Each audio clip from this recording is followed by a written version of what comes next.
Bluejays. And since it is Homecoming 2025, we'd like to draw your attention to the north end of the stadium as we announce our homecoming court. First up, Maya Grubel and Hunter Brown. Maya is the daughter of Erica and Jason Grubel. While in high school, she has participated in soccer, bowling, cross country, student council, DECA, FCCLA, and NHS. Her favorite high school memory was beating Norwalk to go to state soccer. When Maya was little, she wanted to be a marine biologist. Now she wants to major in marketing and play soccer at Northwest Missouri State. Ladies and gentlemen, Maya Grubel.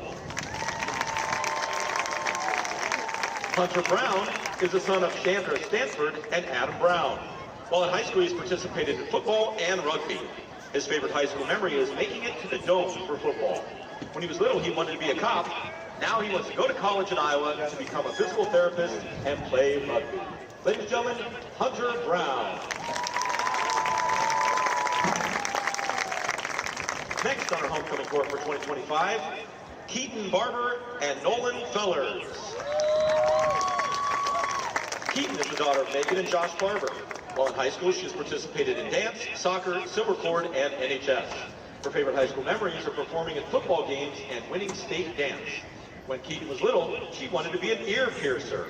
Following high school, she plans to attend a 4-year college. Ladies and gentlemen, Keaton Barber. Nolan Fellers is the son of Nikki and Adam Fellers. While in high school, he participated in wrestling and football. His favorite high school memory is getting high-beat Chinese with the boys after wrestling tournaments. When Nolan was little, he wanted to be an NFL superstar. Now he wants to wrestle for a D1 college. Ladies and gentlemen, Nolan Fellers.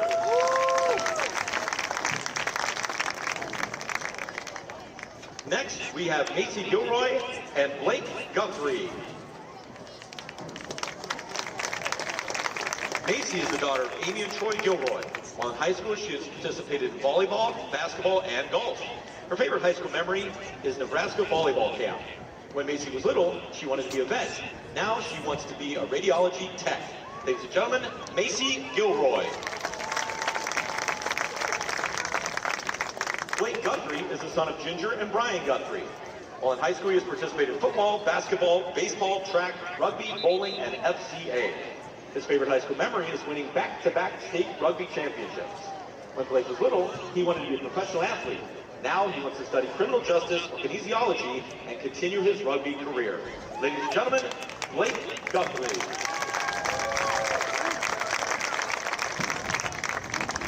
Next, we have Ella Cox and Peyton Hobbs.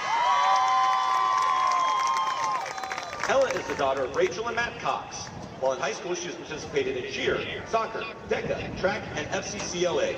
Her favorite high school memory was cheering at the state basketball championships. When Ella was little, she wanted to be a vet or a teacher. Now she wants to study graphic design and sports media communications. Ladies and gentlemen, Ella Cox. Peyton Hobbs is the son of Jenny and Tony Hobbs. While in high school, he has participated in baseball, track, bowling, and basketball. His favorite high school memory is pitching against Ankeny his sophomore year for varsity. When Peyton was little, he wanted to be the president. Now he wants to study meteorology and continue his baseball career in college. Ladies and gentlemen, Peyton Hobbs.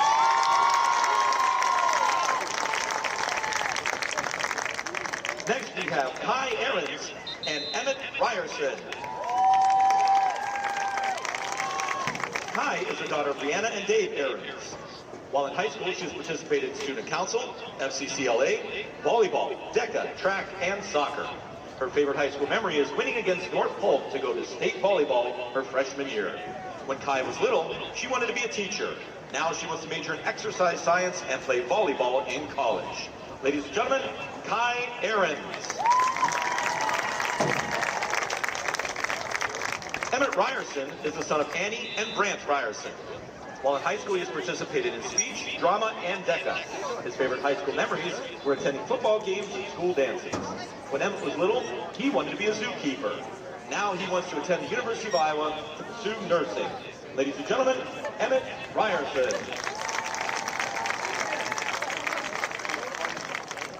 And now, we would like to announce your king and queen of the Homecoming Court 2025. Ladies first, your queen, Mallory Nickel, and your king, Jasper Wilson. Queen Mallory is the daughter of Lisa and Tony Nickel. While in high school, she has participated in DECA, fall play, basketball, softball, track, and NHS. Her favorite high school memory is beating Carlisle in softball at home for the first time in 10 years. When Mallory was little, she wanted to be a doctor. Now, she wants to be an occupational therapist. Ladies and gentlemen, your homecoming queen, Mallory Nickel. And now for your king, Jasper Wilson. King Jasper is the son of Natalie and Adam Wilson. While in high school, he has participated in basketball, baseball, track, football, Bluejay Digital, FCA, and NHS. His favorite high school memory is all the connections he has made through Bluejay Digital. When Jasper was little, he wanted to be a professional athlete. Now he wants to be a photographer. Ladies and gentlemen, your homecoming king, Jasper Wilson.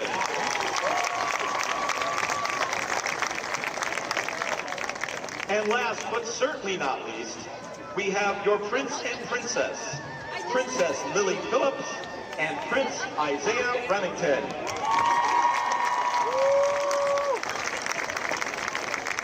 Princess Lily is the daughter of Autumn and Mark Phillips. Her favorite food is cereal, and favorite color is red. She loves coloring and playing Candyland. When Lily grows up, she wants to be a teacher.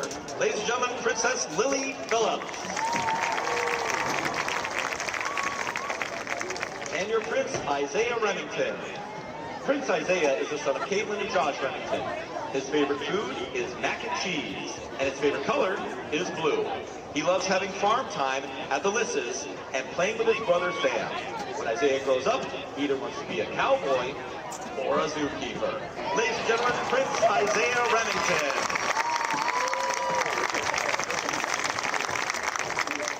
Fans, let's give one last round of applause for your entire homecoming court for Bondurant for our 2025.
Can't touch this. Can't touch this. Can't touch this. Can't touch this. My, so hard, makes me say, Turnover on down. when you know you're down, a super and such, and this is can't touch this. Can't touch this. Lose together till the end.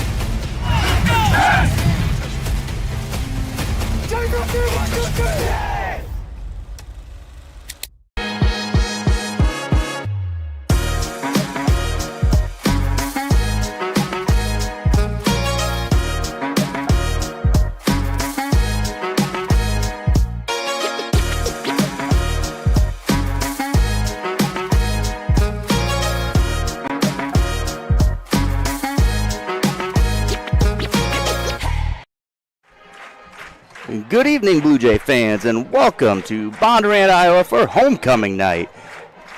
Between the visiting Gilbert Tigers and your Bondurant for our Blue Jays, Josh Gibson here on the call with Patrick Meyer. How you doing? Doing great. Great night for football. It's beautiful weather out here, and we're ready to go. Band's all out here ready for the national anthem shortly, and we got a fun game coming up. Hopefully, Blue Jays looking to put one in the W column and put an L in the column for the Tigers. Definitely warmer in the booth than it is outside. Much nicer out there. Yeah, Blue Jays coming off a tough one last week. Looking to rebound against an undefeated Gilbert team, so they definitely have their hands full tonight. Was I a little loud for you? No? Okay. All right. So as we start looking for tonight, some key players for this game. You're going to have A.J. Kurtz maybe filling in some new roles, and it looks like we might be lining up for the national anthem, so we'll step aside as soon as that starts. But actually, we'll step aside now for the national anthem.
All right, as we were talking right before the national anthem, you got A.J. Kurtz maybe playing a couple of extra roles here tonight. Might take some snaps along with maybe some other new players as Vanderlinden's still out and Otto Jones is probably out too. I know he got a little dinged up last week.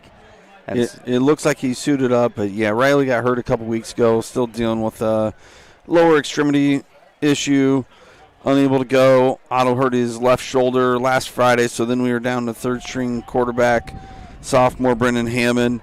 I think, now with the week, the game plan, we're really kind of out of quarterback, so I think you're going to see a variety of guys taking some snaps maybe a little bit more variety of formations and different plays.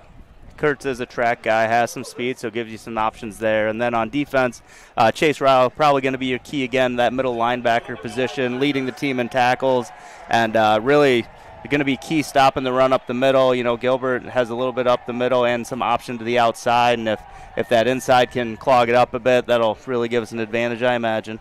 Well, and Chase is another guy I think you're going to see at quarterback tonight as well. Okay. Going to probably take some snaps from under center. So, yeah, I think one of the big keys tonight for us is offensively trying to keep them off balance and guessing a little bit. I guess one advantage you could say is they don't really know what to prepare for. And so I think we're going to do some things that we haven't done. And with high school kids, you might not be able to adapt to that super fast. And as you mentioned, defensively, Gilbert really runs a nice option game, and so when you do that, it comes down to responsibility and everybody doing their job instead of just running after the football, because a lot of times you don't know where the football's at, and it's going to start with taking away the Canton Wine kid, a really nice transfer in from Ames for him, really kind of makes their team. If they can stop him, then that gives us a chance defensively. If we can't tackle him, it's going to be a long night, because kids will end up starting to guess a little bit. And I think that third thing is we gotta have some intangibles. We gotta win those big plays, whether it's in special teams or having a long run. Both teams are probably going to run the ball at least 90% of the time tonight. We just haven't created big plays, and finding that tonight, I think, will be really key. Offense struggling a little bit. It's hard for us to go 5 yards a pop. We need a 30, 40, 50-yard play here and there. Yeah, the other advantage, I suppose, of this offense that Gilbert runs is they do have more pitches of the ball, which gives you an opportunity to maybe have a bad pitch or bad handoff that gives you an opportunity you might be able to capitalize on. So we talk about mesh points, and that's where that QB and that fullback are always kind of meeting and deciding if they're going to pull the football or give the football. And sometimes you can meet them at that mesh point and create some fumbles. And like you said, Rash is going to pitch it in some unpredictable spots, and maybe you can get him to throw one into the ground and not to his teammates. So, yeah, I think that's also going to be super important tonight. Bluejays will be kicking off to start the game. Back deep to receive Aiden Rash, number 1, and number 10, Ian Eldred. Kicking for the Jays, number 89, Ethan Traeger. Bluejays have had some rough starts on special teams, so getting a good kickoff here, the good coverage, I guess, even more importantly, is probably a key here. You don't want to get behind on the emotional line either. Yeah, first one of the year, Waverly ran back. That was close to being offsides. And oh, man, that just went out of bounds. That was really close. Probably about the 1 yard line. They're going to call it the 2. Not that matters where it went out of bounds. No, I don't think Gilbert's going to take it there. They're probably going to take the penalty. Yeah. But kicking away from Eldred and Rash, they're both pretty good speed, have had some nice returns. Eldred has some pretty good return numbers, I believe, this year. Looks like he's got about 20 per return, 6 for 122. Looks like Rash has returned a punt but doesn't have a kick return down yet. So I don't know if that's from somebody else being injured or what. We'll see. Eldred, the split receiver to the right. You got number 9, Ethan Rash in the backfield. You'll see a lot of motion. Aiden Rash, the man to mouth, and Canton winding up the middle. Now bounces to the outside, has the edge, and gets pushed out of bounds. Going to be real close to a first down marker. Looks like they're going to give him 9. They did miss our middle linebacker getting absolutely tackled. If they're going to be allowed to do that tonight, that's going to be real tough to get him.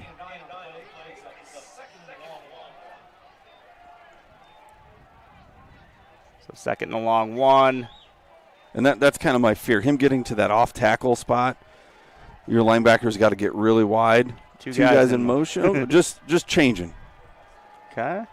That right line looks like he was offsides anyway, but that's better. Must have been close.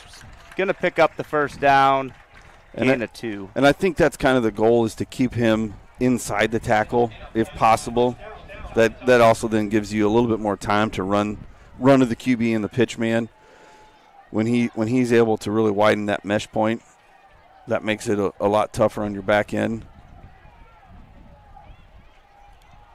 First down at the 49-yard line. Eldred split left. Rash under center. Fierce in motion. Can't wind up the middle. Oh. Pitch play. Actually, Rash still has it. Brought down in the backfield. That's number 14, Davin Butler. Yeah, really nice job. And that's where we talk about doing your job. Hey, they had success the first couple plays running with their fullback, not taking the bait.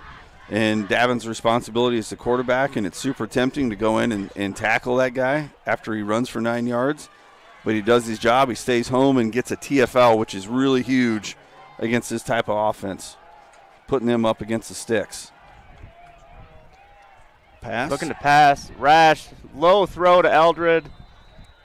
They are going to call it a catch. Going to pick up 4 on the play. I think we talked a little bit about it. They've only thrown the ball 13 times, so to get them to have to come out and throw it on the 4th play is a good start, and really limit that. You can live with the 4-yard hitch. Yeah, especially when you get him 2 yards back on first down. And he goes to the ground when he catches it. No threat of running. Right. So 3rd and 8. Eldred split to the left. Man in motion. Pitch can't wind to the far side. He's going to be pushed out of bounds. It looks like short of the first down marker. Just short, I think. 4th and 2? Yep, got him in a. And Gilbert came out in a formation that they have not shown. I think our guys were a little confused about what to do there.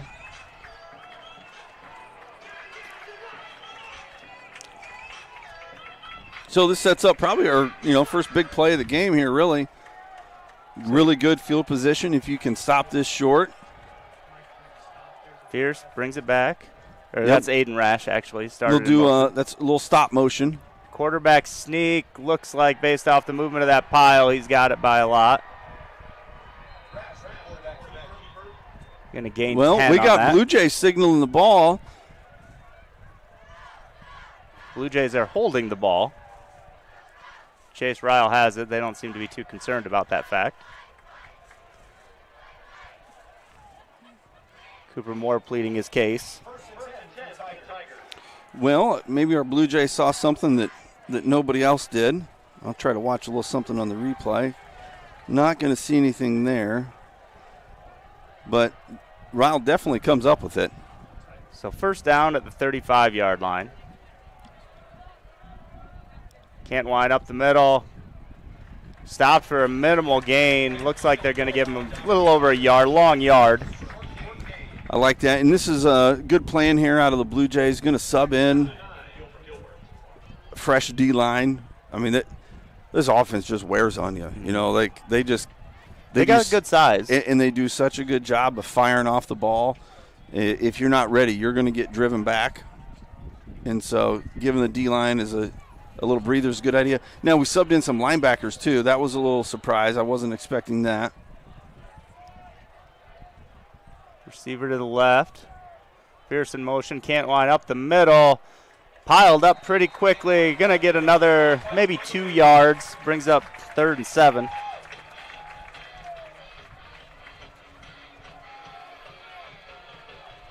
Yeah, real stout there in the middle.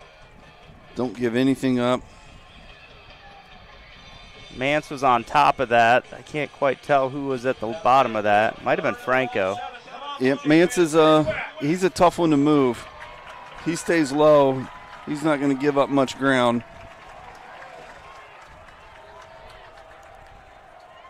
3rd and 7 here. Fierce in motion. QB. Option play. Rash up the middle. Has room, and he's going to take it all the way in for a 33-yard touchdown.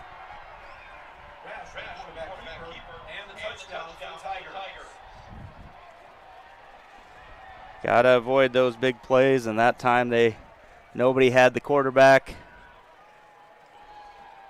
So what they did is normally they leave that DN unblocked, and that time they actually blocked him, and so there really wasn't a guy to account for the QB.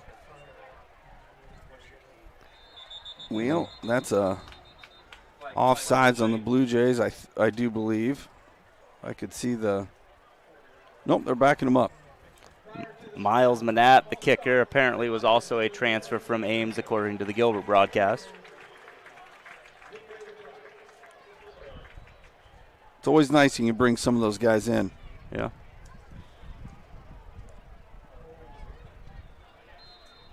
Gilbert, a lot of times it seemed like it was Ames North for some. Had a lot of Iowa State coaches, kids. Kick is no good. Yeah, there's been a few of the Iowa State coaches that have sent their kid, lived up in Gilbert. They lived there and sent their kids there, but the proximity to the D1 school does potential for some athletic children.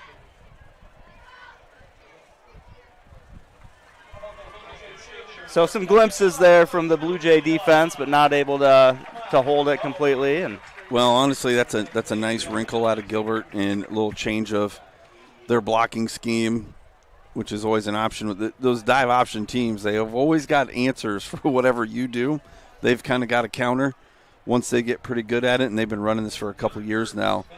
And so that's going to be a tough one for the Jays to maybe kind of figure out now what are we going to do if they're going to block the guy that's supposed to be taking the quarterback.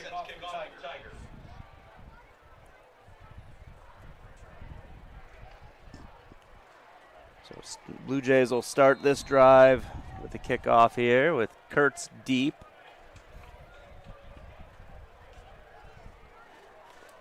Manat to kick. Gonna catch it just in front of the goal line. Gonna get out to the 22-yard line. And then there's a flag coming from the backside. And we got a lot of Blue Jays standing around not blocking anybody there. About 7 Gilbert guys run free.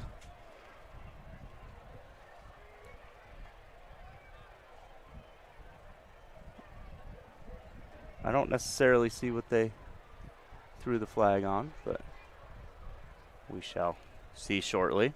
Shocked if it's holding.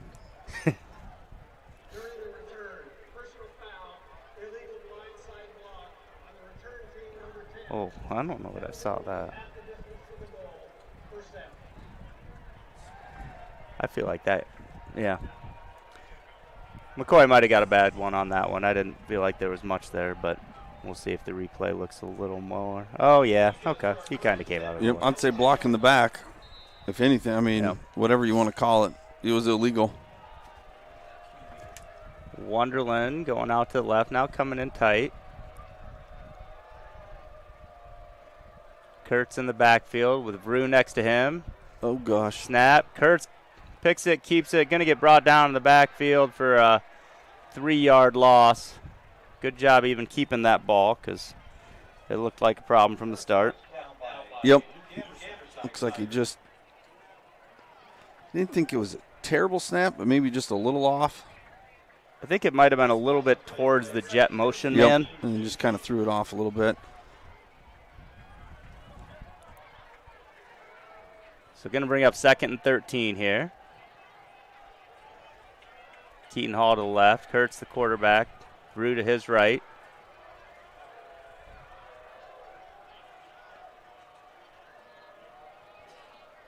Going to shift under center now. And we have a penalty. And the snap didn't get there either, so that's probably a good thing.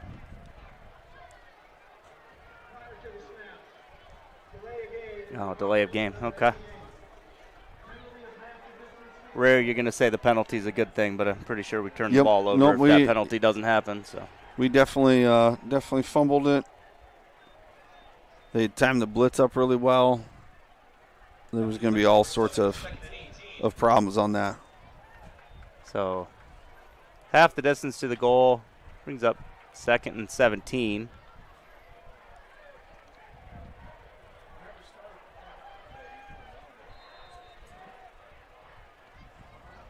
Got 2 receiver options to both sides. Rue going up the middle, nowhere to go. Gets back to the line of scrimmage, and that's about it. Nice job out of the Tigers there to squeeze that thing down and really not allow much of anything. They've got some good size up front as well, and they did a little bit of a twist up front, brought a linebacker through the hole wide open. Blake Bell read that pretty well and shot through the gap. Really created all sorts of problems there. Unfortunately, without a quarterback that they necessarily respect as a quarterback option, I'm not sure you're going to see. Nope, you're going to see a lot of downhill out of the defense. That was Chase Ryle in at quarterback that time. Vrew gets a little bit of room out to the 11. Gain of 7 on the play. But going to bring up 4th and long, but at least we're not snapping out of the back of our end zone. Chase played a little QB for us in 7th grade football, but none of it was under center, so that's a little new for him too.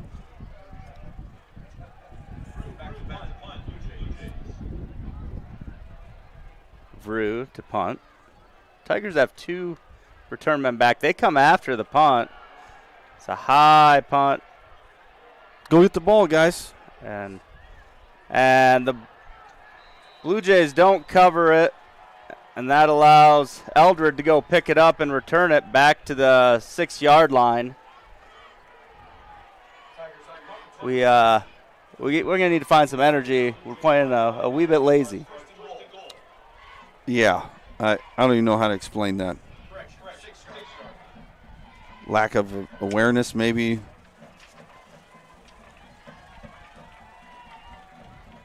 So the Tigers are going to start at the 6-yard line with this second possession.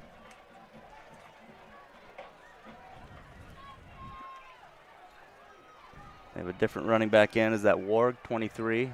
Tatum Warg. Yeah, they do a nice job of rotating guys in.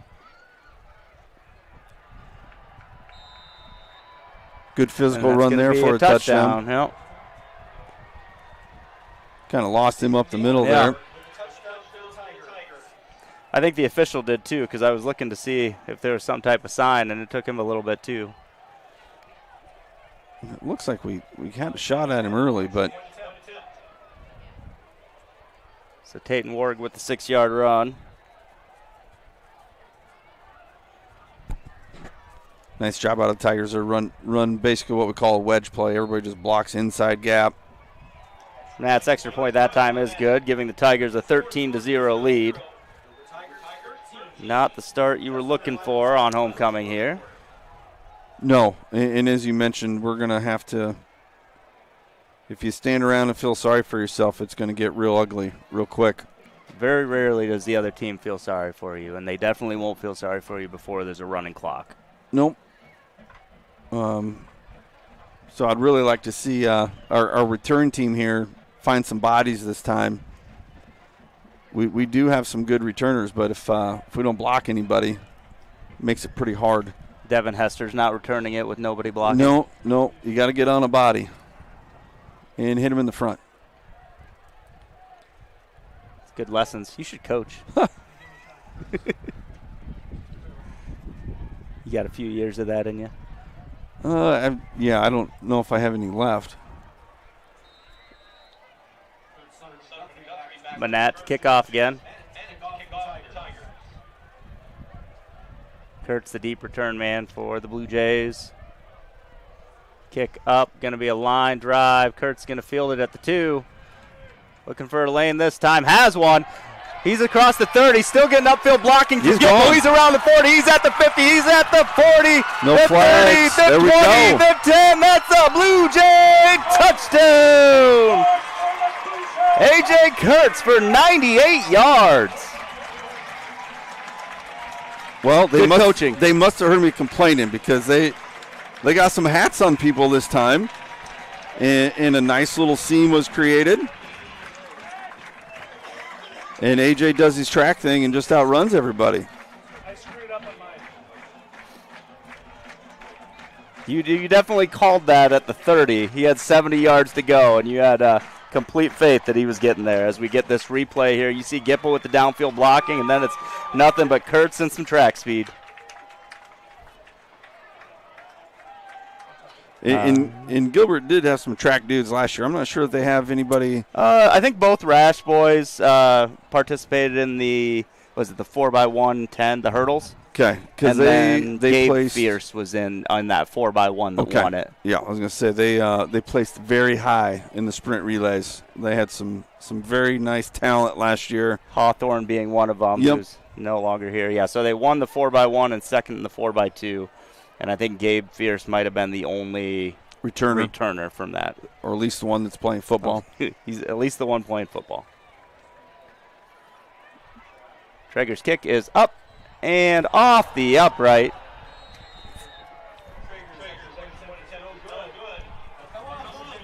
So it's going to be 13-6 now.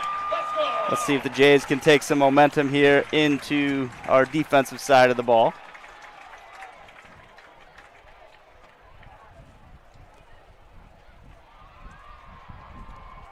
Well, one of my favorite all-time games was here against Gilbert, and we got behind 14-0, probably no more than 3 or 4 minutes into the game, and then came back and honestly didn't allow them really to get much the rest of the game, and I think we won 22-14 or something like that. So that'd be kind of cool maybe if we could roll something like that back. What year was that? 2000. Like, give me a player. Who was on that one? Well, that would have been Grant Peterson. He was 3A Player of the Year. Pretty solid running back. Yeah, that helped. Well, he ran for like 2,100 yards or something like that year. Yeah, he was an all right player. Dylan Story was our quarterback. Dylan's been listening for 3 years, just waiting for someone to talk about him. I think Grant maybe touched the ball 50 times that game that night. Well, and then there was a couple years later, Christian Kahn, I think, carried it 44 times. Oh, the onside kick attempt. Covered nicely by number 31. That is Drew Chapman. It was longer ago than I thought. 2014. That was just like 2 years ago, right? Yeah, it has been a little while since. So the high risk, high reward of the onside kick attempt. Going to give the Tigers some good position. I like it, though. Yeah. I like the attempt. I saw it a few times in practice this week, and it was close. He had some really nice ones, so no issues with that. Yeah. Try to keep that momentum going. So Tigers are going to have it at their 49. Receiver split out to left. Can't wind behind Rash in the backfield. Fierce in motion, takes the pitch. Rodriguez trying to get out there, pushes him back inside. Ryle with the double leg takedown. Going to be a gain of 7 on the play. And the Tigers are really good at running that. We kind of call it a rocket toss. You're in a really tight formation, and so you think, hey, there's no way they're getting to the outside, but their guys do such a good job of sealing the edge. And they force you to make one-on-one tackles, and their guys are good in space. 2nd and 3 here at the cross midfield. Fierce in motion again. Rolling back to the right, looking for a pass, throwing deep downfield. Bell is wide open. Guthrie going to chase him down, drag him out of bounds at the 9-yard line, but nice designed play. Gain of 35. And that's the issue you run into when teams run all the time.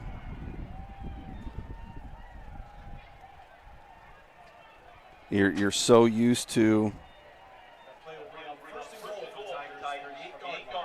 Yep, Everybody in the box. Everybody running the football. And that actually was really, really nice design. Knowing how we're lined up to cover that. Cantwine in the backfield. Fierce in motion. Cantwine up the middle. Gonna dive for the end zone, and it's going to be a Tiger touchdown. Cameron Cantwine.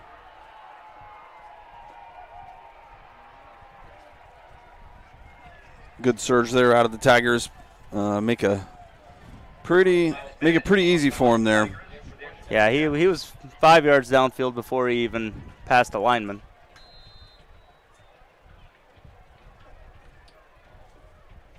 Madden to kick. Up and good. Gonna make it 20-6.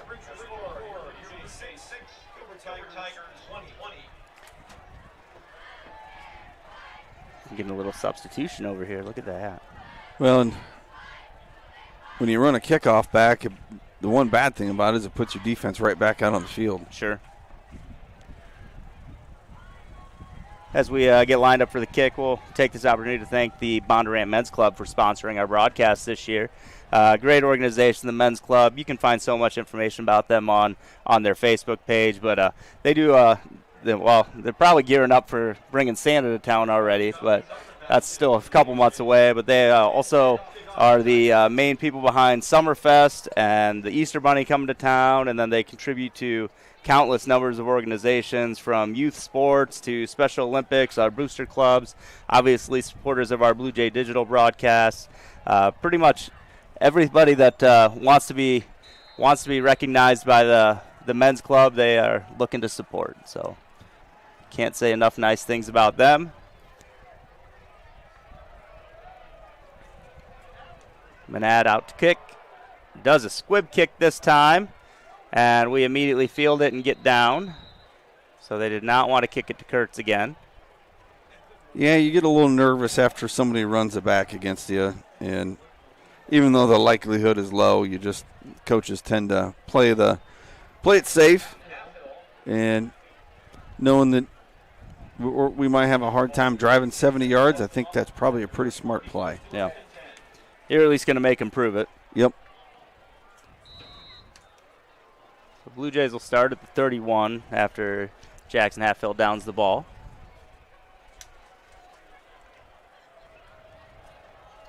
And this looks like Guthrie is going to take these snaps, or this snap at least, with Vrew next to him.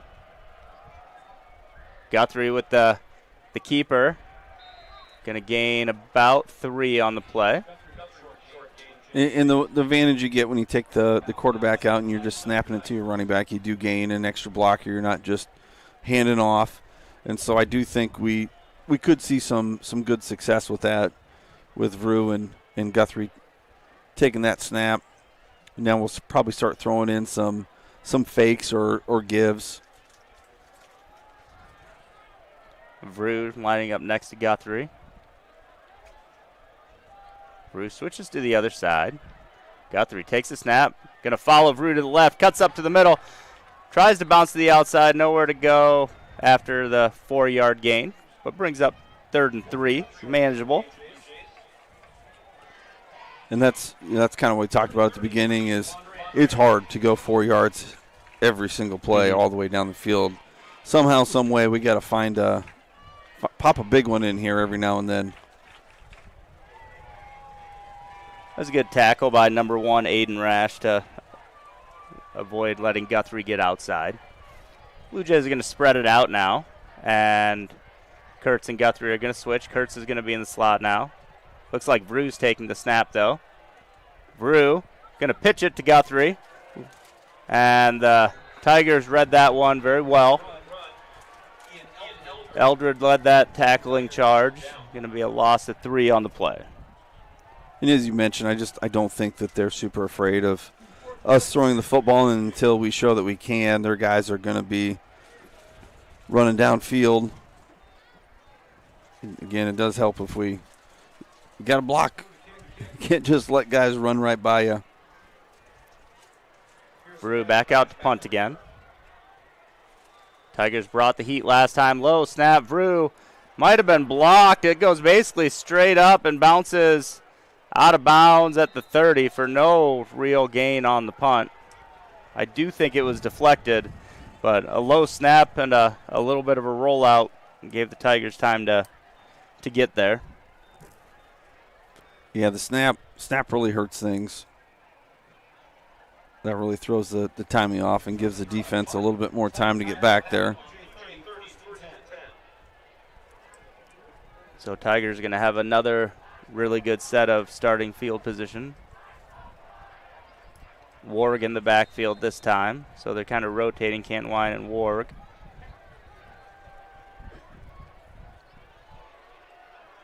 Rash in motion. Warg up the middle, untouched. He's going to take it 30 yards without anybody breathing on him. So Tayton Warwick's second touchdown.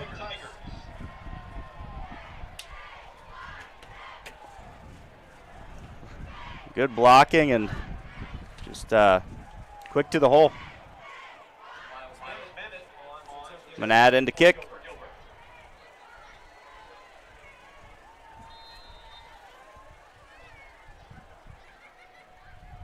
Snap down, kick up is good. Gonna make it 27-6.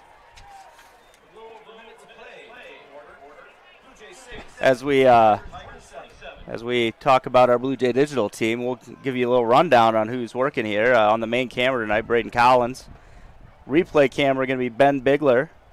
And then our videos that contribute to the hype videos that get made every week going to be Riker Butler and Reese Russell. And then on your still photos, you got Jasper Wilson and Nolan Boss.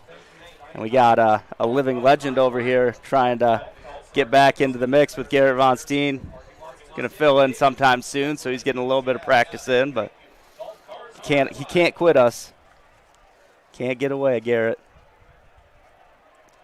But Blue Jay Digital, student-run organization, does great work all around. Kyle Seidel has classes. They put together all these hype videos. They do the photos for the programs and everything like that, along with digital media that goes out. And really great program. And a little highlight last week when Jasper Wilson also grabbed a fantastic shot of the sunset.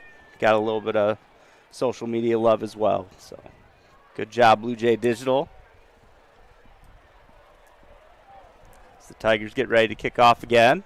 Can do the low line driver again. Tip. Gipple does a good job getting back to it because that was almost catastrophe. Yeah, I didn't think we were getting that one. Kind of took a bad bounce off of us. I'm sure they probably weren't expecting that up front. You're probably expecting a bad, some sort of squib kick, but. Not off the front. No. But good reaction by Gipple. Way to make a play. Good field position. Now we just gotta move forward here. I see Ryle running out there. I don't know if that means he's lining up at quarterback. Yeah, I've got a feeling you're going to see maybe some double tight under center here. Yeah, so there's Chase lining up under center. You got one receiver split out to the right. And I will tell you, Chase doesn't throw it as well as his brother, but he can throw the football. Guthrie gains 4 on that play.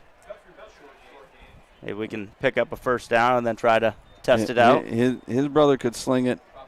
Chase has got a pretty good arm himself.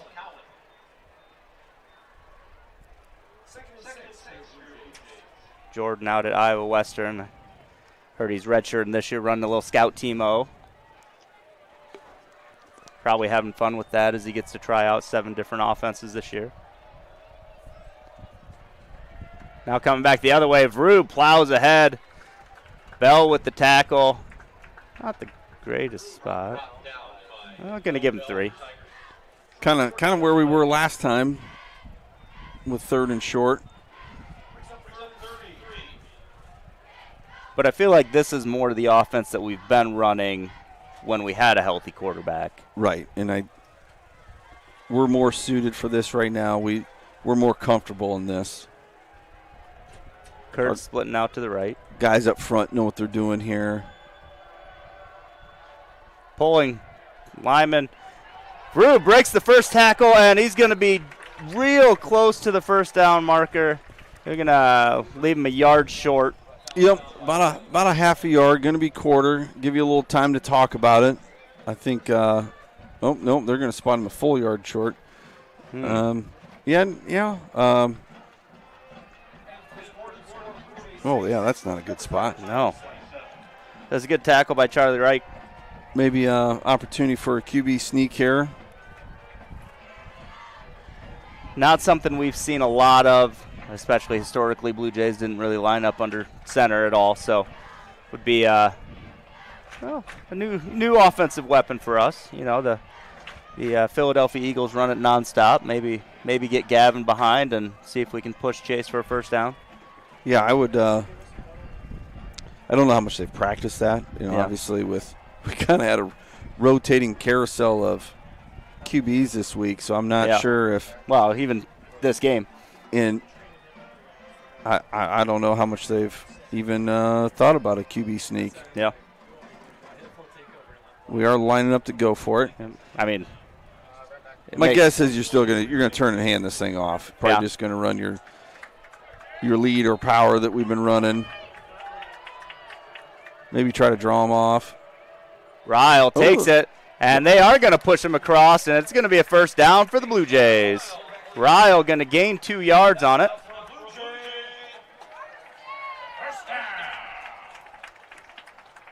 Good surge there up front. It was interesting because at first it looked like maybe they were trying to draw him offside, but they just went on 2. Ryle just has a good loud bark. That's good. That's a good weapon to have on short yardage. Sunderman coming out to the near side. A little unbalanced here to the right. Guthrie cuts back up the middle. Blake Bell is there. Going to be no gain. Good tackle by Bell.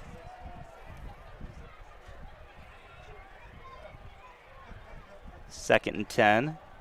And sometimes when you run that unbalanced, teams are gonna slide over and really kind of overload as well defensively, and it looked like Gilbert did that. Looks like they got a line change on the D line as well. Kurt split to the right. Ryle under center. Play action. Looking downfield. Now he cuts upfield to run. Breaks a tackle and gets brought down at right around the 40. Tackle there by number 11, Cameron Cantwine. Only going to give him 4 on that. And even though we didn't throw it, now we at least maybe have got that thread of, hey, they could throw it. Might keep them a little bit more honest and a little bit more hesitant coming downhill so fast. Good job stepping up in the pocket on that, avoiding the one lineman that got deep. Yeah, he had some early pressure.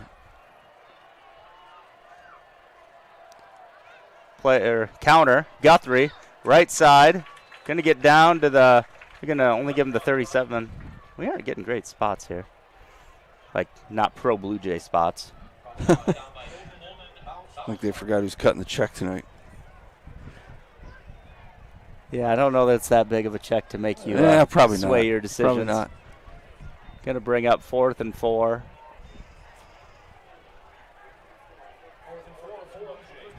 Yeah, and this is a tough yardage.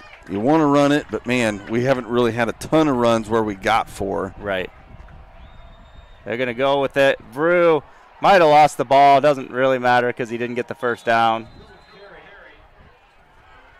No gain on the play. And that was Guthrie carrying it. Oh, did I say Brew? Yeah. My bad. Brew had the lead block out there, but unfortunately there were 2 or 3 guys to block there. That at least, we held the ball for a little bit. Maybe we let our defense regroup here a little bit. Kind of coaches talk about what adjustments we need to make, because right now we need to make some adjustments. We do have less guys playing both ways this year, so you actually have some advantage to having that switch. And I think that was intentional from the get-go. We're going to get more guys out on the field. Looks like Jaden Piggott lined up at safety. Eldred in motion. Cantwine gets to the edge off tackle and just had nobody there to stop him. Ryle chases him down, but it's going to be a gain of 12. And it's that, again, it's that just off tackle. You think you kind of got him corralled, and he does a nice job of sidestepping and bouncing it to another gap. I mean, we had a man on quarterback, we had a man on the pitch man, but he was able to slide out right underneath. And you might those. have to get to the point where the QB guy is taking the dive and your pitch guy is taking the QB, and you just got to rally to pitch. Late adjustment on the line. Fierce in motion. And they haven't blown the whistle yet, but the quarterback kept it and got brought down in the backfield. Fenton Smith on the tackle along with number 14, Davin Butler. It'll be a loss of 3. Smith does a nice job there of staying disciplined. They've had a ton of success with that fullback, and he doesn't take the bait. If they give it to the fullback, So a lot of times they read this. I don't think they're reading it. I think it's just called from the sideline, whether you're giving or keeping. Eldred in motion. Cantwine with it, cuts up the middle, has a little bit of room now as he bounced to the outside, and he's going to get to the 46. Going to gain 8 on that play. Looks like Ryle's going to come to the sideline. And Hunter Brown on the tackle on that one. Sykes enters. It's one thing you're seeing a lot about of the Blue Jays this year is there's a lot of sophomores getting on the field. And that last play, we talked about the O-line getting off, driving D-line 7-8 yards downfield. Cannot have that happen. You end up in the linebacker's laps. Eldred in motion. He just quarterback dive. Yep, just QB sneak. They'll do that a lot if it's short yardage situation. You give them a gap on either side, and Rash is pretty good at doing that. And I think sometimes he might even just call it himself out on the field. If you see space, you just go. Yeah. It helps everybody else carry out their fakes if they think you're doing something else. Mm-hmm. First down at the 40.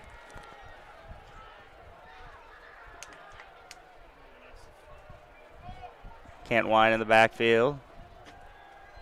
Fierce in motion. Fierce takes the pitch, and it's going to get brought down by Prusman for a 5-yard loss. And that was one of those we talked about at the very beginning of the game. He's going to pitch it. I think we were pretty close there to getting a fumble on that one.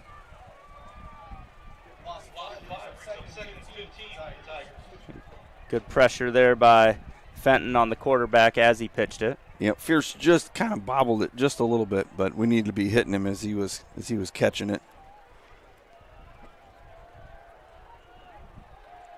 It's going to be 2nd and 15 here.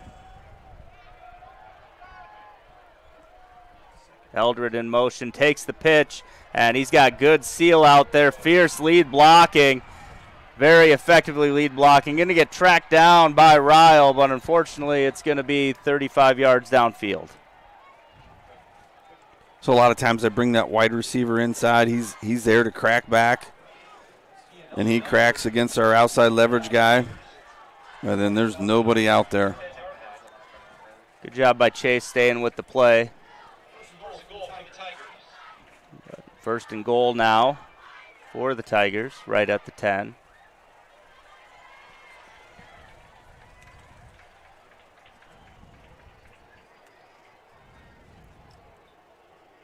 One receiver split wide to the left. Cantwine right over the line. Going to gain 2 as he dives. And I think we're starting to see the D-line a little bit cut the O-line. Basically, you're just going to kind of drive and dive at their knees, create piles.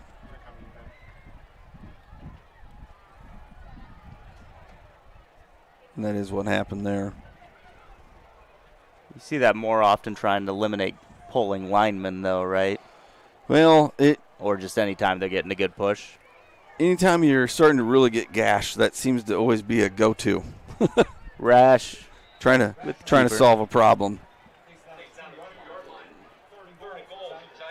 Rash is going to gain 6 on that. He's going to bring third and goal from the 2.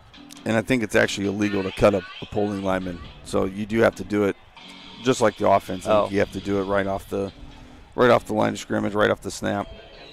But if you take that lineman down, it's harder to pull around him, I guess is what I was meaning, more so than doing anything illegal. I'm not encouraging that.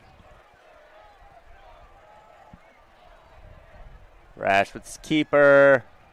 And he is... Oh, this near official says touchdown. Touchdown. Ethan Rash on the quarterback keeper. His second touchdown of the game. And we even got a guy over the center, but they get such a good push there. Nose tackle gets blown up. And at kick. Kick is up. Kick is through. Making it 34-6. Jays did a nice job of creating some negative plays, but Gilbert's still good enough just to get those 7-8 yard chunks and then get themselves back in manageable third downs and convert those.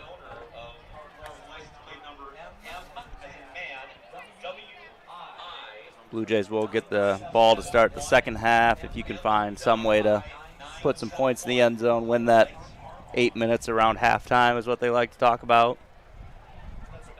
Maybe it gives you a chance to get back into it. That would be good. I would advise everybody on kick return to be ready for the ball coming right at them because it does not look like they plan on kicking deep. Blue Jays do still have 3 return man inside the 10.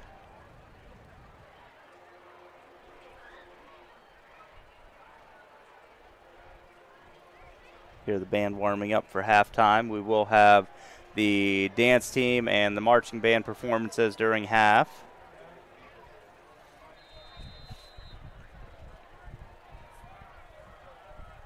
.4:23 remaining in the first half. Nat kick.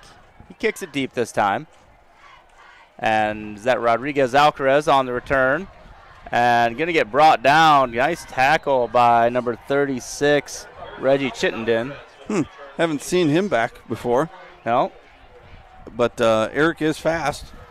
And the thing I liked about that, he didn't make any cuts. He just went straight line and he made a decision and went for it. Tried to run somebody over, which he did. Chittenden did a good job of getting off his block there to find it as well. Yeah, kind of in a spot. He didn't really have a choice to make the tackle. Yeah. Yeah, he shed the block, and then there was Eric. All right, so Kurt's the quarterback this time. And looks like we got a timeout, Gilbert. Gilbert timeout, their first. It's also, we mentioned homecoming week this week, and so we want to congratulate the Queen, Mallory Nickel, and the King, Blue Jay Digital's own Jasper Wilson. Congratulations to Mallory and Jasper on your newfound royalty. Two great kids, good personalities, involved in a ton of stuff. Mallory's got the lead in the play. Oh, nice. Plays softball, out for track. Jasper's may pose as a Blue Jay from time to time too. Yep. Jasper does baseball and basketball, runs track. Spends a lot of time with us. Yep. So I'd say two very deserving winners. Saw everybody at the parade as they drove behind my house today.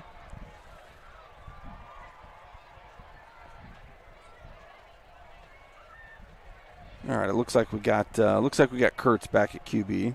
That's what it was before the timeout, so no change there. Not that I would have expected it. Vrew next to him. Bunch formation on the right. You got 4 dudes over there.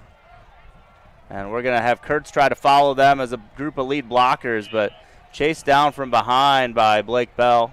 Good read there by Bell again. He's been in on a few. Gotta really clean up those run-throughs. Blake does a nice job of sometimes as a linebacker you just got to see that gap, and once you see it, you got to sprint through it. And we tried to get him, but it was too late. Sometimes you got to get off that double team a little bit quicker.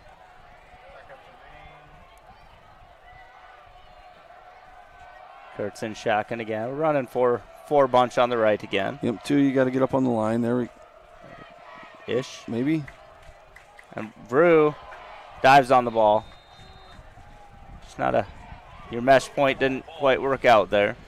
No, and that's a risky run. You want to put a guy back there that's athletic and has multi-dimension to him, but AJ just has not handed the ball off a ton in his life, and honestly, it kind of looked like it was right in his belly. So I don't know.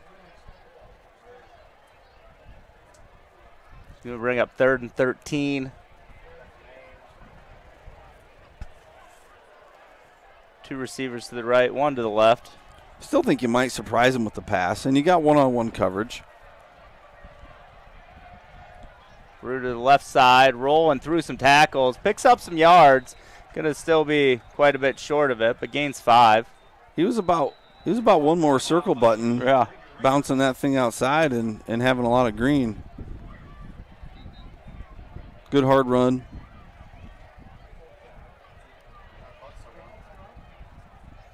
Yeah, had 2 circles. Van Cleve on the tackle. I think I heard he's going to Grandview for some football, Eastern Van Cleve. Okay. They've got an okay program. If I'm wrong, I apologize. I was just listening to the Gilbert broadcast the one day.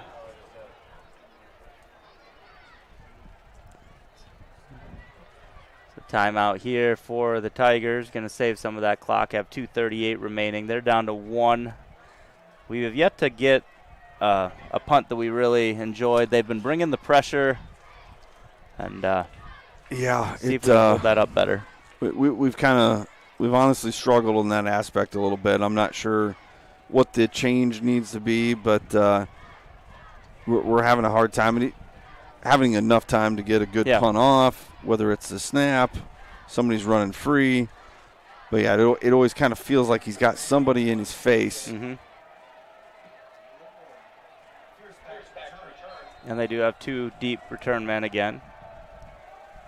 Snap is off. Rue's going to get this one away this time. Nice hang time.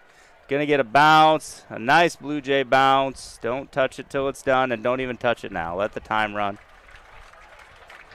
Going to be downed at the 32.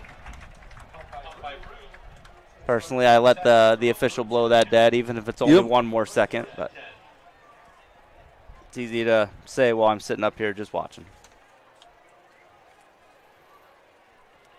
2:27, not a lot of time, but could be enough time. Blue Jays need to put something together here defensively so they can have a little momentum coming into the locker room. The tendency defensively is to kind of soften up a little bit because, hey, they got almost 70 yards to go. But I'm going to tell you right now, if you soften up and they run fullback up the middle, you're going to be chasing him. Yeah. I think you kind of still have to play your normal D.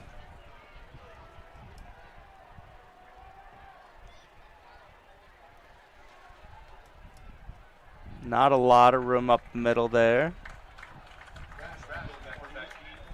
Gonna give Rash 2 yards on the keeper. Yeah, just that. I'm kind of surprised that's the move. That's how they rolled, but there was a hole there. Like he hit the gap, so that if he is making calls on his own, I see why he would have went for that. Right. I gotta think Canton Wine's gonna at least touch it once here. He does have 450 yards coming into the game on the season. Oh, looking to pass. Has a throw downfield. Eldred is open, and Eldred is going to take that all the way in for a touchdown. 66 yards.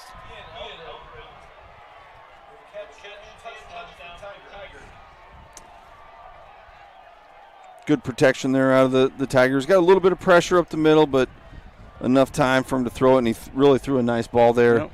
hit him on the run. And Blake a little bit out of position, not normally playing corner, but with them being such a run-heavy team, moved him to corner this week. So not used to covering guys like that one-on-one out in space. Manat to kick. It's up. Good. Making it 41-6, and we will be set for a running clock.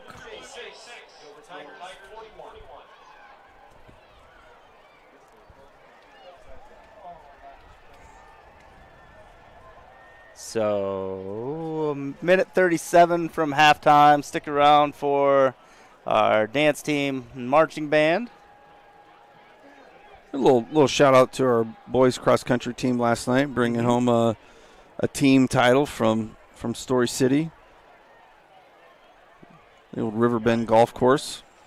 Ryler Hansen, first place overall team. Yep. I think he was trying to break his school record because that's a pretty good course to run on. It's pretty flat as far as time goes.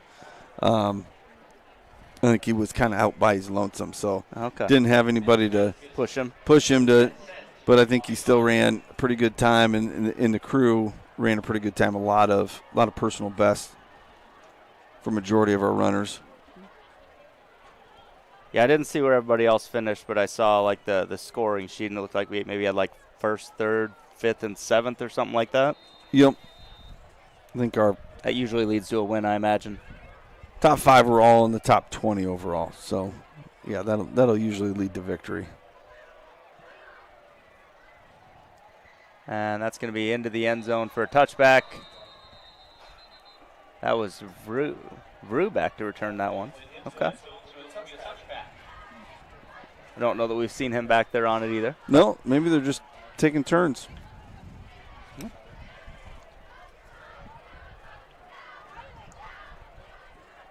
Every day is an audition? Mm-hmm.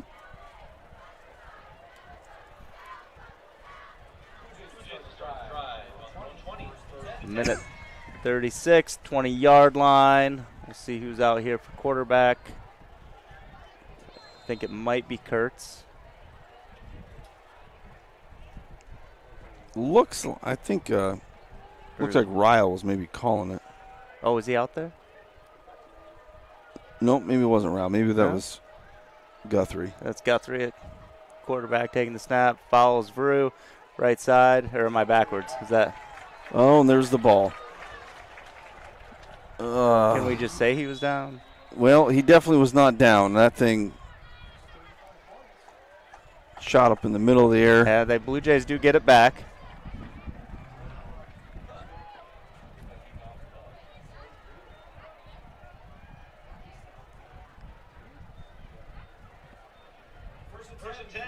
It's a gain of 15.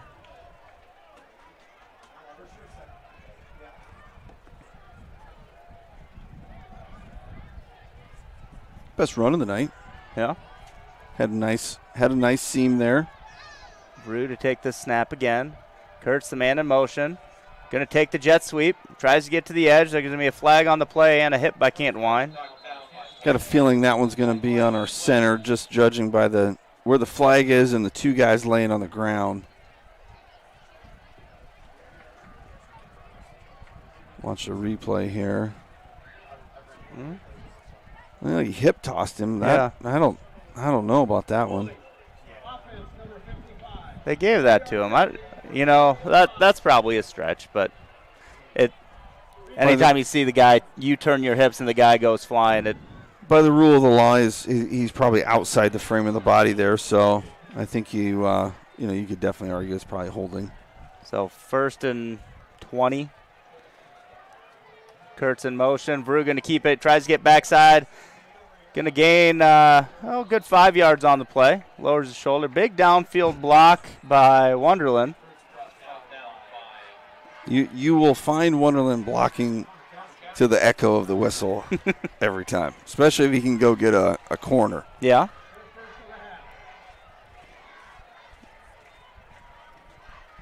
Can appreciate that. It's going to be a timeout for the Blue Jays with 38 seconds. It's going to be 2nd and 15. Yeah, it'll be interesting if they just, you're just going to try to run the ball, get to halftime. I'm guessing not if they're calling a timeout. So maybe you'll see some sort of trickery here, maybe a reverse. I got to think Gilbert's probably sitting on most stuff and probably aren't going to be flying downhill, especially with it 2nd and 15. I think Chase was just trying to go lobby to one of the coaches. Hey, you want me to chuck one deep?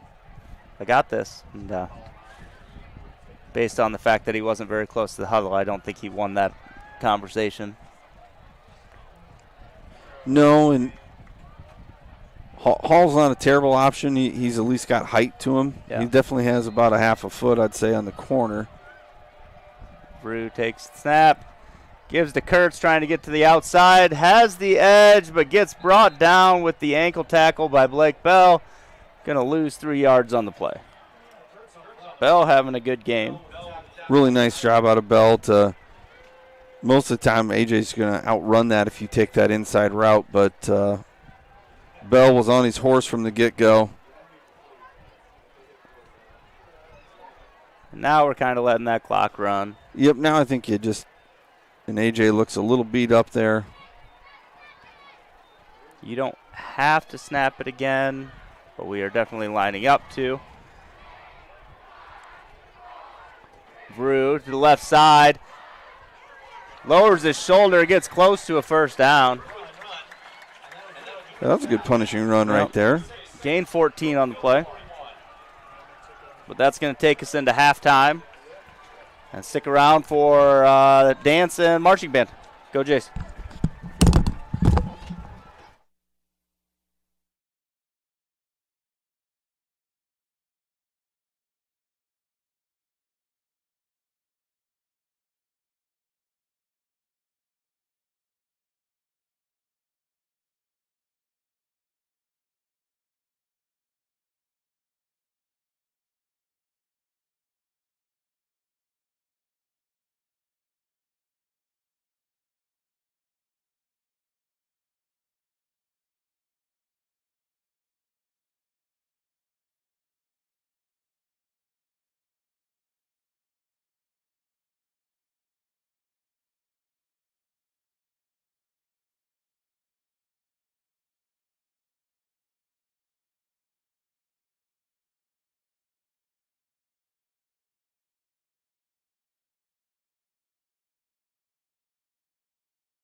Is coached by Brianna Holland and Mallory Dobbs.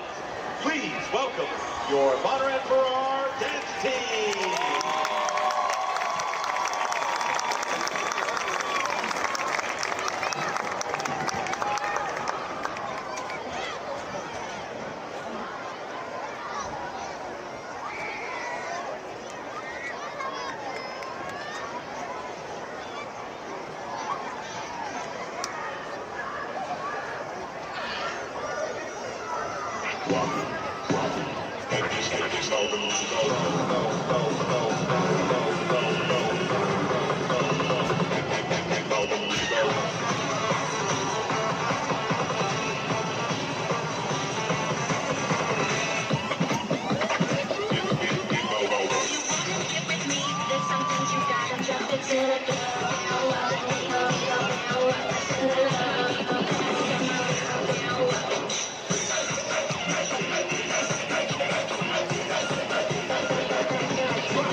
gentlemen, your Bondurant dance team.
Drum majors Lucas Hagan, Drew Farber, and Anna Lex. Is the band ready?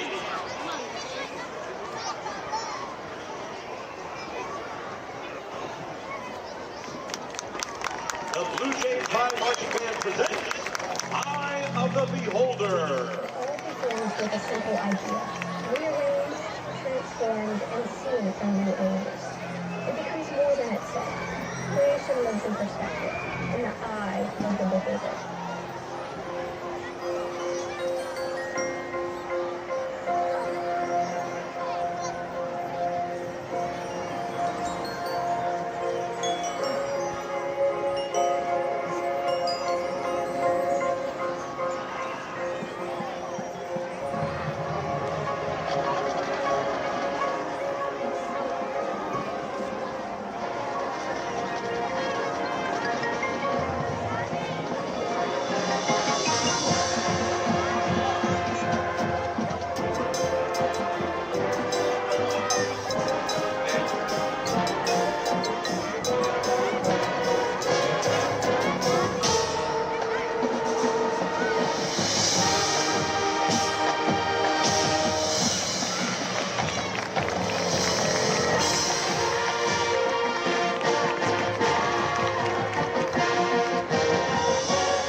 chaos, but in quiet.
And the greatest truths are not hidden away, but revealed in plain sight.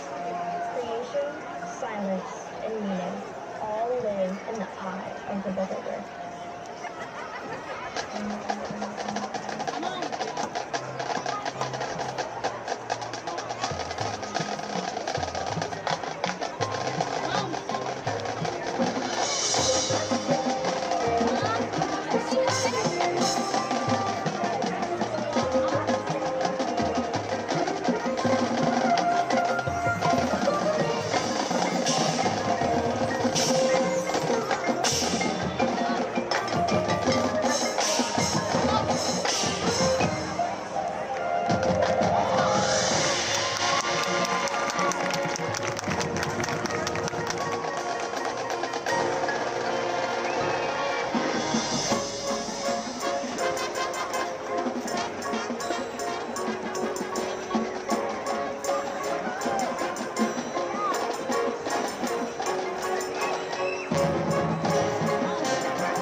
right, welcome back to second half action here in Bondurant.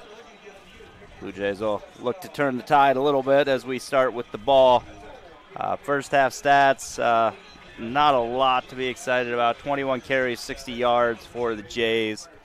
For the Tigers, 3 for 3 passing, 105 yards and touchdown. If you'd have told me they were going to throw 3 times before the game, I would have been shocked, and apparently so was our defense. They also got 22 carries, 177 yards, and 3 touchdowns.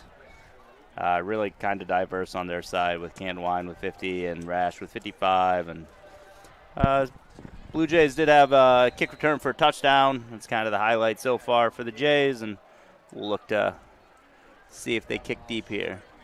And that's the problem with their offense. They get that fullback going, and then all of a sudden everything else works too. So the up man's going to have this. Fenton Smith going to get brought down at the 22, 21-yard line. Chittenden with the tackle.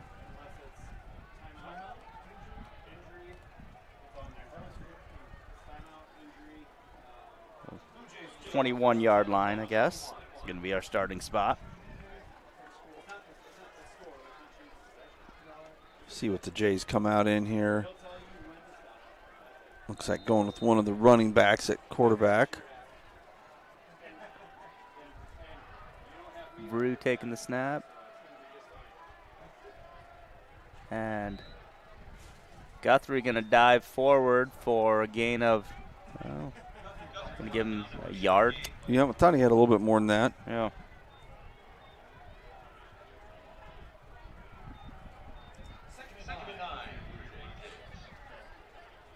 So 2nd and 9 going to be the start here. We are in a running clock situation with that 35-point lead. Brew takes the snap. Looking to throw. High. Tipped by Fierce. That took me by surprise. I'm not sure I saw that this week. Just a little quick out to Kurtz. Fortunately, Tigers kind of undercut it and had a double team there. Yeah, you're probably it's hard. These guys that don't throw very often, throwing timing routes. I mean, you almost have to just try to throw it deep. Yeah. Try to get them on some play action and hit a guy deep. And that way, too, if they do pick it, it's at least downfield. Brew with a stiff arm, drops his shoulder. Going to get pushed out of bounds after a gain of 5.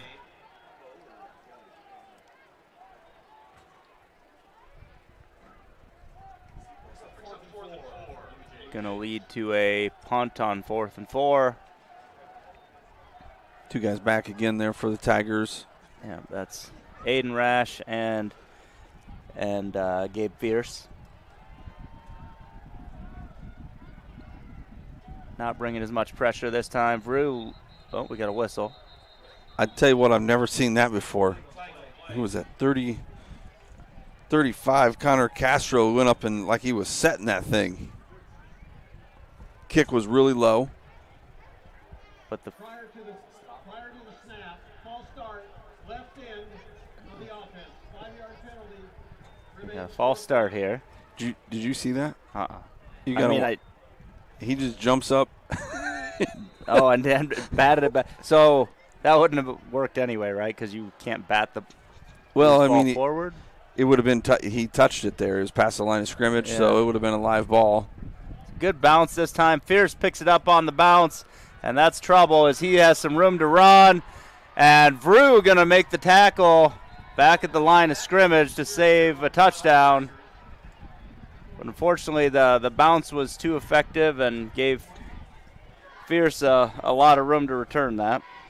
Yeah, our cover guys didn't fan out enough. He had 3 that were kind of in a line there, and that bounce led him to the right, and then had a blocker as well. The Tigers will once again have really good field position. Kind of has been the theme of the night. Yeah, a lot of short fields. Counter. We got a fumble. They were going to run a little counter back there with with Aiden Rash. Try to be a little deceptive with that motion going left and then bring it back to the right. And they had not shown that play in the first half. Going to lose a yard on that. Looks like we got a different running back there. Is that Ward again, 23, I'm guessing? Yeah. Well, they ran the same play. And it worked that time, and Aiden Rash going to take it in, 21 yards for a Tiger touchdown. They liked the way they looked, so they just rolled it back.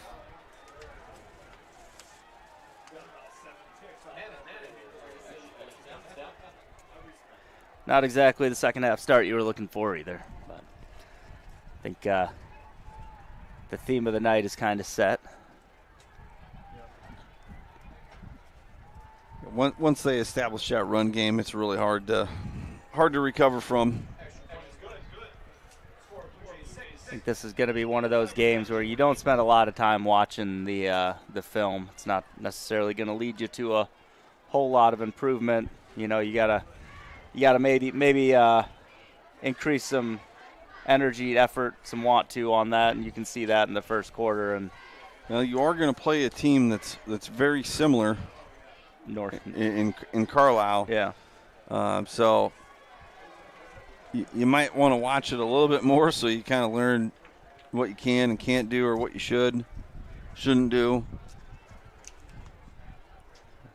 We got actually North Polk's at home next week and then Carlisle the week after that at Carlisle. So definitely not getting necessarily easier here as we continue on. Kurt's back to return again, so we are kind of rotating around who's back there. Manat to kick again. He's been when he's kicked deep, it's been pretty much right at the goal line, other than the previous one that he kicked to Fenton. And that was probably intentional. And that is going to go into the end zone as well for a touchback.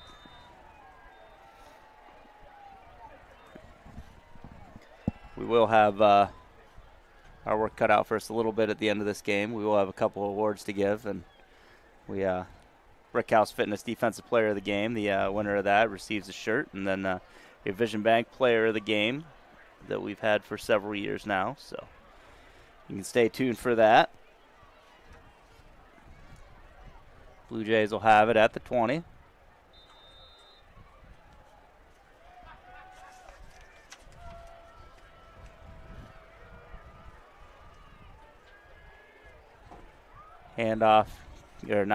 Quarterback keep, but essentially with Rue up the middle for 4 there, 3.5. Yep, basically just a little lead or ISO play there.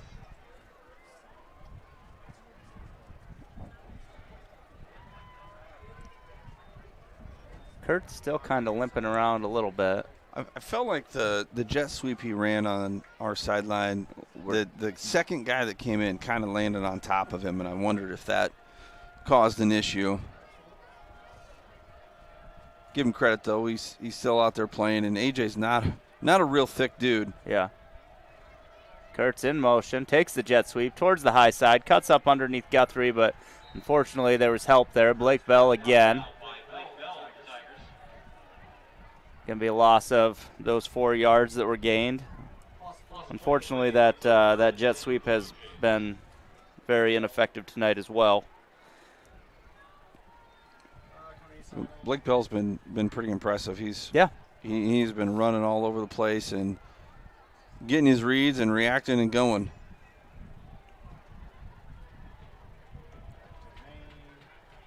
Bell's been a varsity starter, I think, for maybe 2 years for baseball as well. Pretty good athlete.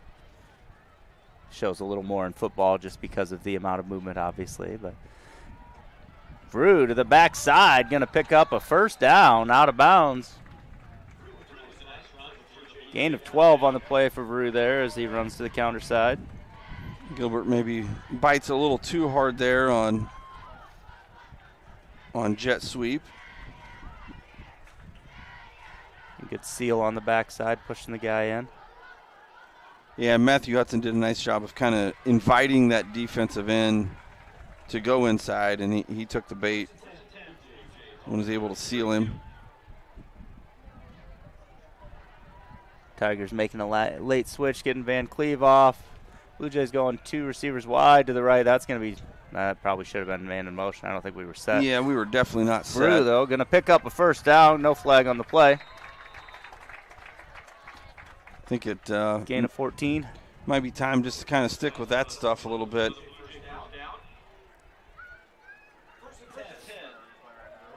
I can appreciate the official not throwing the flag on that not being said also. And that's a guy playing quarterback that hasn't taken a lot of snaps to know to look out and see if your guys are set. That's something you just kind of get in that habit of playing QB. Gosh, we weren't set again. No, we're lucky we didn't get called for the false start when Tatum jumped forward. I mean, no gain on that one on the handoff. Yeah, I think we maybe had 2 guys moving on that one.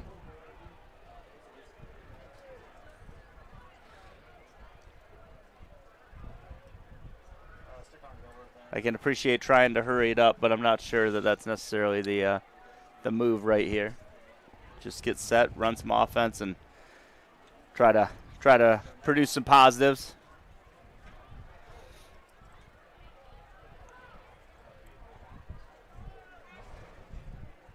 And run a little rugby option there, and Brew gets hit pretty hard there. Logan Nelson in on the tackle. Loss of 2.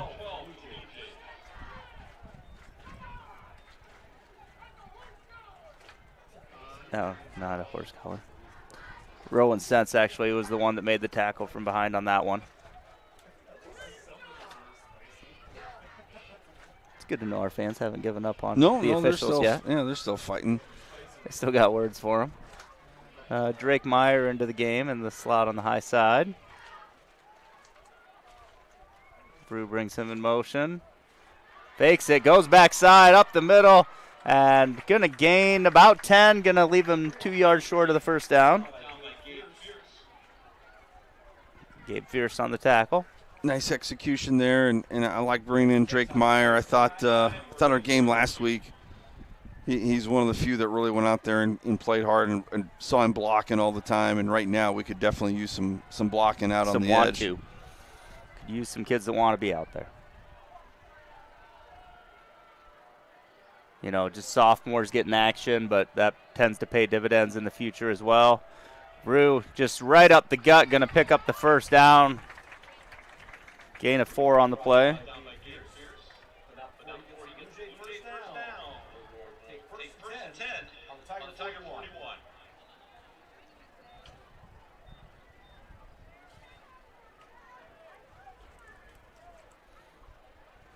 Blue Jays at the 41-yard line now, primarily moving up and down the field right this drive with Gavin Brew running counter. And I don't think I'd change a whole lot. Yeah. A little bit of misdirection and get downhill. Kind of are getting low here on the play clock. Oh, gosh, and we were offsides. Brew left side, trying to get to the edge. Good tackle by Fierce there. Gain of 2 on the play. Maybe 3.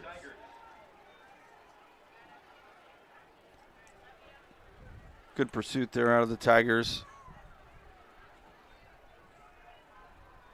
Said Fierce pretty good speed there as part of that 4x1 and 4x2 team last year, and got downhill pretty quick.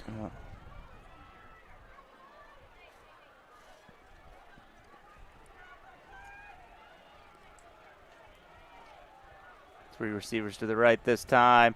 Brew passing it to Drake Meyer, and Meyer Pick the looked ball upfield. up. That was an incomplete pass, yeah. Meyer looked upfield just before securing it. And that's one of those it's a lateral, it's close. I do think it was forward, but you don't stand around and. Well, they were slow with the whistle. If you don't hear the whistle, you kind of got to get on it, even if you. I think it was pretty clearly forward, but again, we're at a better spot to see that too. It's 3rd and 8.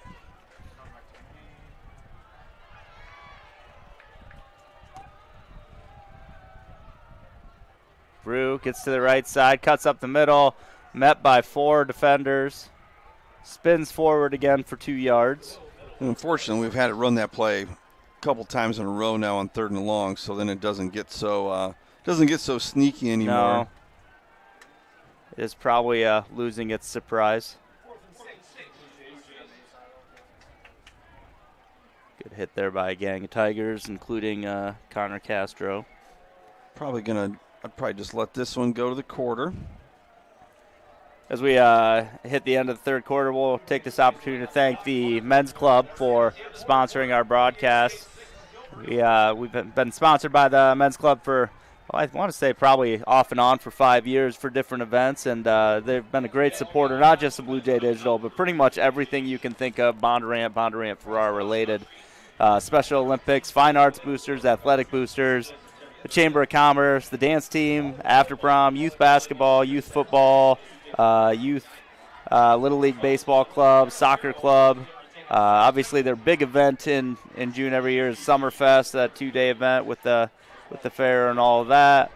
And then the parade is also a big part of that. But coming up, we'll have Santa before too long, and then shortly after that, it'll be the Easter Bunny again. It just all keeps going, and the men's club is there for all of it. As you would imagine, they are a great group of guys wanting to put in all that time, but they're always looking for more volunteers too. So if you are interested in joining the men's club, you can find a lot more information about them on their Facebook page at the Bondurant Men's Club. We thank them for their support.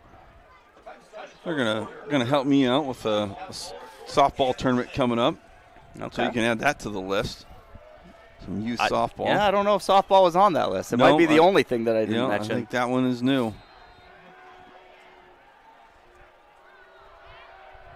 So Vrew, pump fake, passes to Sunderman just off his fingertips. I like the play. Sunderman just not quite able to gather it. It would have been a tough catch. There was contact back there if he does, but not a bad play design. Catch him off guard a little bit. Yep, just floated it just a hair, but put it in a spot. He still had a shot at it. Yep. Had a shot at catching it. See what we do here defensively. And it looked like Gilbert's maybe kind of starting to sub some of their guys in. Sure. Sometimes you'll get that, you go one drive with your ones. You might need to call a timeout here because Gilbert's ready to snap the football.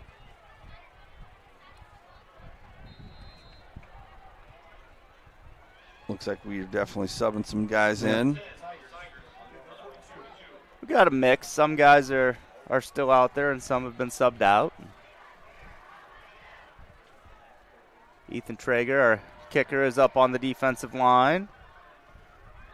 The defensive line that makes a good play there. McCoy Wall in on the tackle.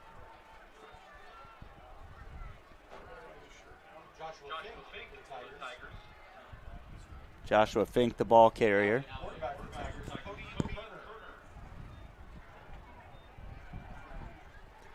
Gain of a yard on that play. A lot of times this kind of just turns into a little bit of a JV game. Yeah, as you get guys, some of them it'll be their first varsity action, I imagine. But I think Dylan Johnson was in on that one. yeah, pretty much in the backfield, but good job by the ball carrier gaining 4 more. And good job out of him. Sometimes those D-line, they get so excited they don't get blocked. They run upfield. But he stayed flat on the line of scrimmage and tackled the ball carrier. Good play out of him. William Youngberg, I think, on the ball carrier? No. Joshua Fink. There we go. That was a 30 and not a 20. Fink, the ball carrier. So it brings third and 6.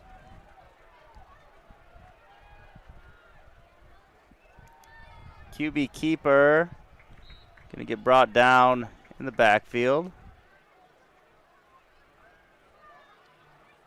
Look for that lineman to turn, give him credit. That was Landon Mance on the tackle. Yep, little Q counter And Mance is able to slip through in the backfield, make a TFL there. 4th and 6. We'll see if the Tigers. You know, I was thinking maybe they'd punt, but it looks like they're going to line up and go for it. Maybe at least try to draw us off sides. I don't think it quite get them the first down, but. No, you get them to draw, though. That makes it easier. Then you go for it for sure. Timeout, Gilbert. Their first of the half. You know, it is homecoming week, and you know there's other festivities going on. But one of the cool stories I saw today, Madison Meyer, a first grader over at Morris Elementary, had missed some days this week. Some fatigue from some chemo she's been going through, but decided to go to school today. You know, felt the energy, and sure enough, she gets there, and there's a Blue Jay football player just waiting there at the door for her. Blake Guthrie holding the door, and she turned around, smiled, gave her mom a big smile for a picture. So, you know, just some of that fun stuff you get. And, you know, sometimes it's more than just about football. And so good job, Blake. And Madison, hope you had a good day back at school. And we're here for you. Looks like the Tigers are going to come out and punt now. Drake Meyer, the return man.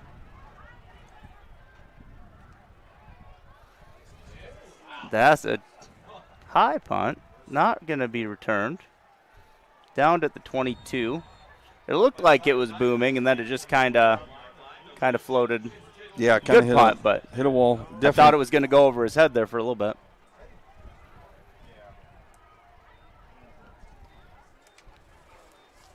Still ended up 30-plus punt there, so you'll take that.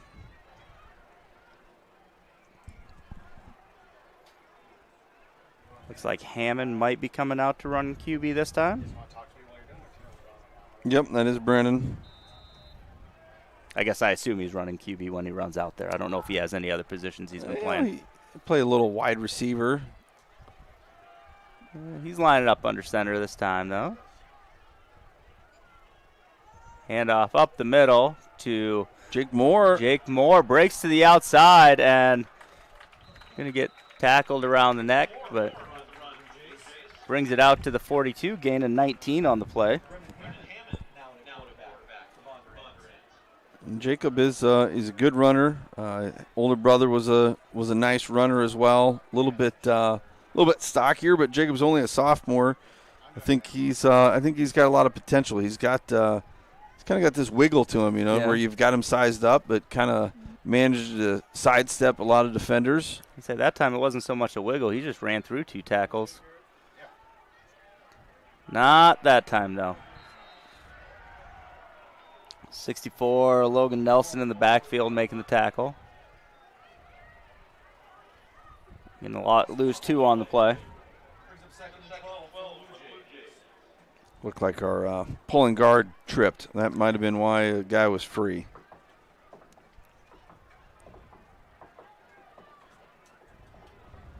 .650 remaining. 2nd and 12 here. Keaton Hall going to the high side. Drake Meyer to the near side. Hammond in shotgun formation this time. Looking to pass. And Hall makes the catch. Really just turned around last second and it was there. And Hammond put that in a nice spot where only Keaton was going to be able to catch that. So gain 10 on that one. Out on the outside, away from the defender. Really, the defender had pretty good coverage.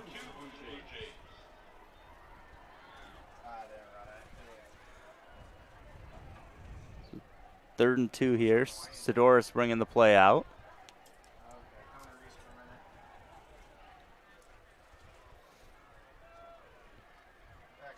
Sidoris splitting out wide. Meyer going to go to the right side.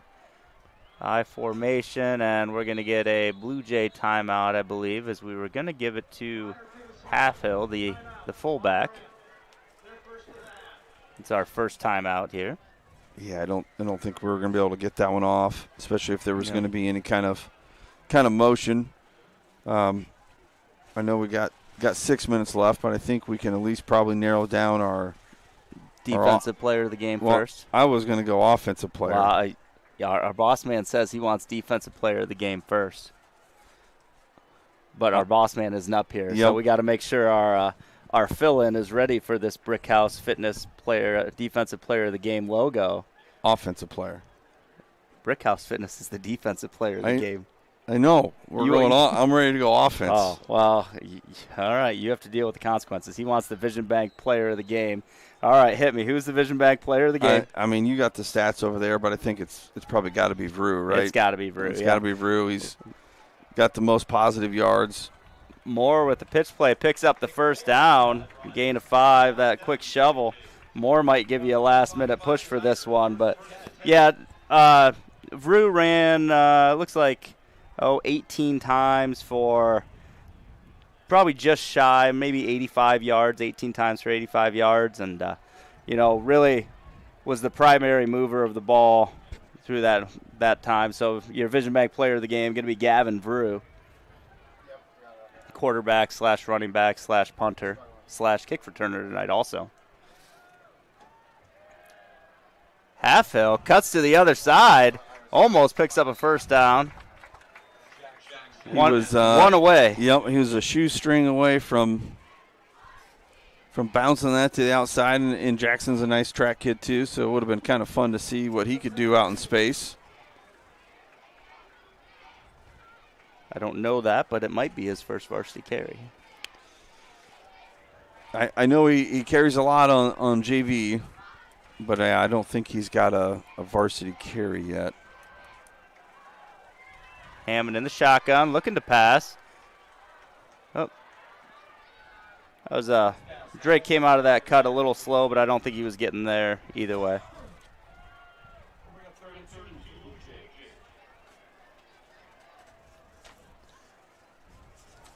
Yeah, 3rd and short. I like that throw on 2nd and short. Just see if you can't get a quick catch in some open space there. Now you can still in a spot where you can go back to your run game. Halfhill takes the carry up the middle. No gain on the play. Yeah, great fill there out of the Tigers. Not a lot of running room. Tried a little fullback dive, maybe wedge play on the weak side. And not much there.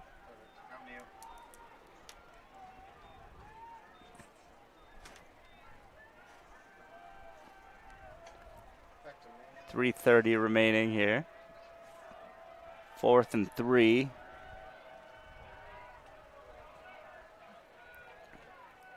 Oh, and it got Moore almost ran through it, but I think he showed. We got a little bit of rolling through going on there, but good jersey tackle there and is able to pull him down. That's where that sophomore gets a little bit bigger and a little bit stronger. That arm tackle doesn't get him down next year. Good hand strength, though.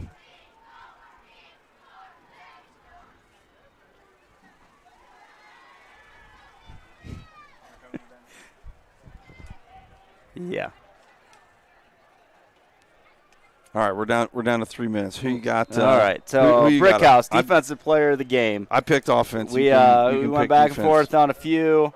Also wanting to try to not pick the same person because they do get a T-shirt out of this, so that plays into it as well because how many of the same T-shirt do you need?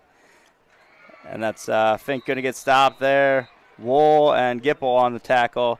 Fenton Smith spent some time in the backfield, had a tackle for loss on that pitch, and I think that's where we want to go with that. Fenton Smith going to be your Brickhouse Fitness Protect This House defensive player of the game.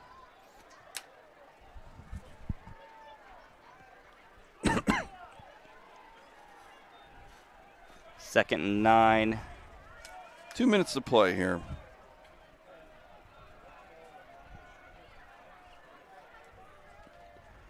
Pitch play to the outside. A lot of space there, and he is going to take that in for a 63-yard touchdown. 27 is Micah Leva.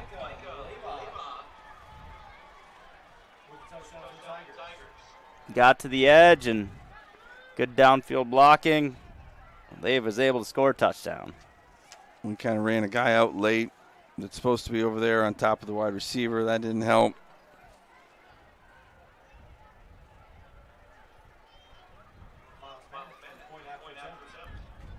Manick looking to get some more work in on the kicking side. We'll be back next week with North Polk coming to town. Might have been offsides on that one.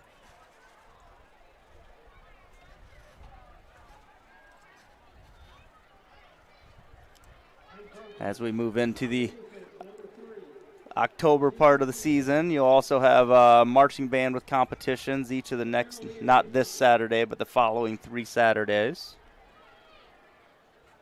If you have been watching on stream and want to see the halftime show live,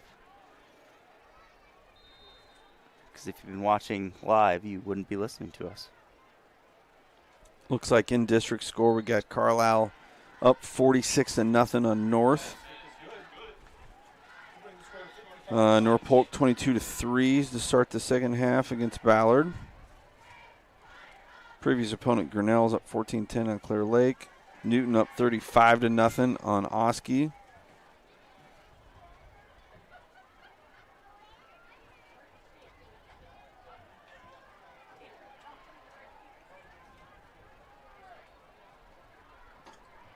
Looks like Mr. Seidel's alumni Norwalk is beating City High right now. Wow. Norwalk had to make that move up to 5A.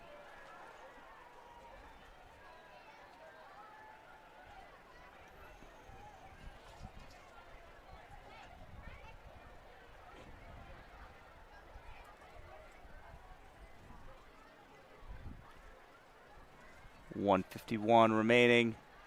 Looks like we might have a new kicker out here in William Youngberg. Starter for the soccer team. 13 points on the season last year. I'm guessing he can kick it okay then. I mean, you know, you usually don't find your way onto the field much as a freshman in soccer, I don't think, if you can't. As he's going to boot that, and Meyer's going to field it at the 2. Looking to come back to the near side. Bobbles it a little bit, gets it back, but was thinking about basketball and looking to make a pitch play on it, you know, entry pass, but you don't lose it by yourself very often, but he was close.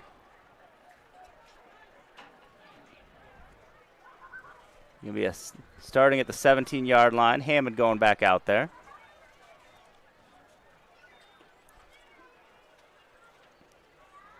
With the running clock, this will get pretty fast. Hammond under center. Hands it off to Moore. Can he plow ahead for 3 yards?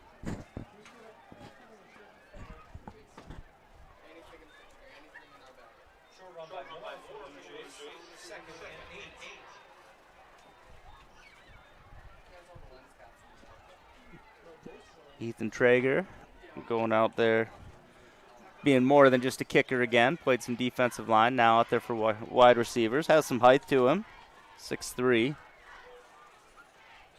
Hammond takes a snap. Halfhill picks up 2 or 3. That'd probably be it right there. I got a feeling we're going to...